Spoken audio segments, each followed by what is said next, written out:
बिहार चुनाव लड़ने की खबरों पर लोक और भक्ति गायिका मैथिली ठाकुर ने कहा है कि जिस तरह से तस्वीरें देख रही हूं उससे बहुत उत्सुक हूं, लेकिन मैं आधिकारिक घोषणा का इंतजार कर रही हूं। अपने गांव वापस जाना चाहती हूं, लेकिन अगर मुझे अपने क्षेत्र की सेवा करने का मौका मिलता है तो मेरे लिए इससे बड़ी बात कोई नहीं होगी।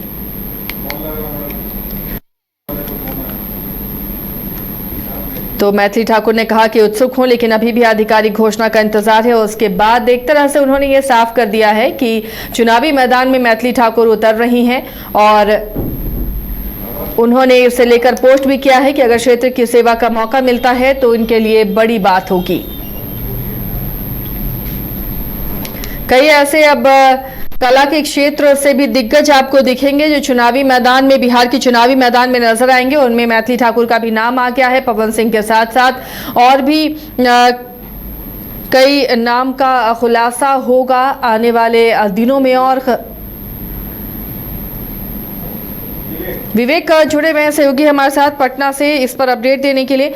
विवेक, मैथिली ठाकुर ने साफ कर दिया है कि उन्हें इच्छा है अपने क्षेत्र का, अगर उन्हें जिम्मेदारी उन्हें मिलती है, काम करने का मौका मिलता है तो उन्हें खुशी होगी। किस सीट से मैथिली ठाकुर को मौका मिलेगा? हालांकि उन्होंने भी कहा है कि आधिकारिक बयान का उन्हें इंतजार है। आधिकारिक जब तक पुष्टि नहीं होती उनके नाम की तब तक वो कुछ नहीं कहेंगी। बिल्कुल, हाल ही में उनसे जो धर्मेंद्र प्रधान के साथ केशव प्रसाद मौर्य और बिहार के जो प्रभारी हैं विनोद तावड़े, उन्होंने मुलाकात की थी और मुलाकात के बाद मैथिली ठाकुर जो है खुलकर राजनीति में आने के लिए करी थी और कई सीटों का उन्होंने जिक्र किया है कि हम बिहार जाना चाहते हैं, बिहार में हमारी काम करने की इच्छा है और बिहार के लोगों का सेवा करने की हमारी इच्छा है।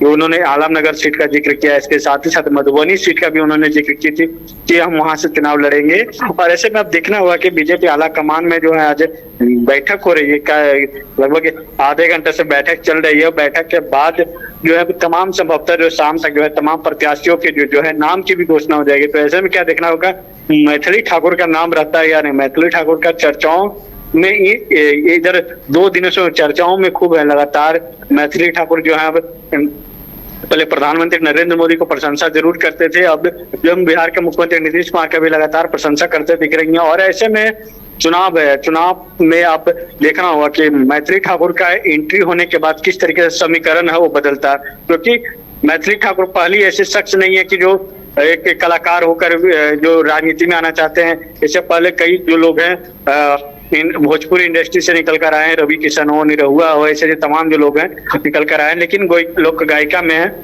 जो ये अभी निकल कर आ रही हैं और कम उम्र में कह सकते हैं कि उम्र भी है बहुत कम है, 25 साल की उम्र मात्र इनकी इस बार हुई है।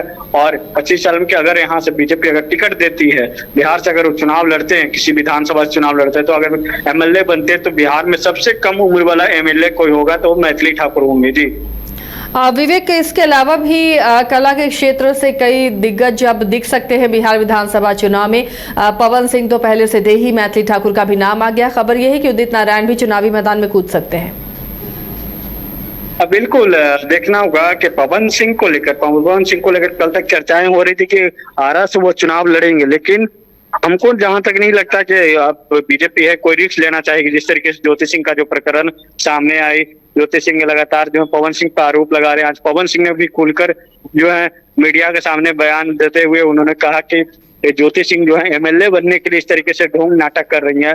अगर पति पत्नी का कोई भी रिश्ता है तो बंद कमरे में होती है, बंद कमरे में भी कोई परिवार की जो बातचीत होती है, इसको मीडिया के सामने और बाहर आकर नौटंकी करने से क्या फायदा है। तो ऐसे में अब देखना होगा कि जो बीजेपी जो आज पवन सिंह को 22+ की सुरक्षा जरूर दे दी है, लेकिन आज जो उनको अगर देखा जाए अगर आरा सीट से वो चुनाव लड़ते हैं तो किसको मुश्किलें बढ़ेगी, क्योंकि अगर 2024 के लोकसभा का चुनाव का अगर जिक्र कर लिया जाए तो वहां पे काराकाट सीट से पवन सिंह चुनाव लड़े थे निर्दलीय। उस समय चर्चाएं चल रही थी कि बीजेपी टिकट देगी, लेकिन बीजेपी टिकट नहीं दी, जिसके वजह से वो निर्दलीय फाइट किए और निर्दलीय चुनाव लड़े और वहां पर बीजेपी का जो समीकरण हो बिगाड़ने के भी काम किए। आरा के साथ काराकाट सीट भी हारना पड़ा, इसके साथ साथ औरंगाबाद सीट भी हारना पड़ा। अब ऐसे में करीब पवन सिंह को साधने के लिए फिर से बीजेपी यहाँ पे लाई है और बीजेपी पवन सिंह को हाल ही में देखा कि उपेंद्र कुशवाहा के साथ विनोद तावड़े तमाम जो लोगों से भी मुलाकात हुई, लेकिन जो अब जो है समीकरण अब पूरी तरीके से बदल चुका है। संभवतः जो शाम तक जो है सब कुछ खुलकर सामने आ जाएगा कि कौन जो प्रत्याशी हैं कहां से चुनाव लड़ेंगे, किन की को नाम होगी और किसके खाते में कौन सी सीट है जो एनडीए में जड़ जाती है। जी चलिए, शुक्रिया विवेक इस तमाम जानकारी के लिए। तो फिलहाल अब बिहार चुनाव दिलचस्प मोड़ लेता जा रहा है। कई कला के क्षेत्र के दिग्गज भी चुनावी मैदान में नजर आएंगे, तो बहुत दिलचस्प मुकाबला होने जा रहा है।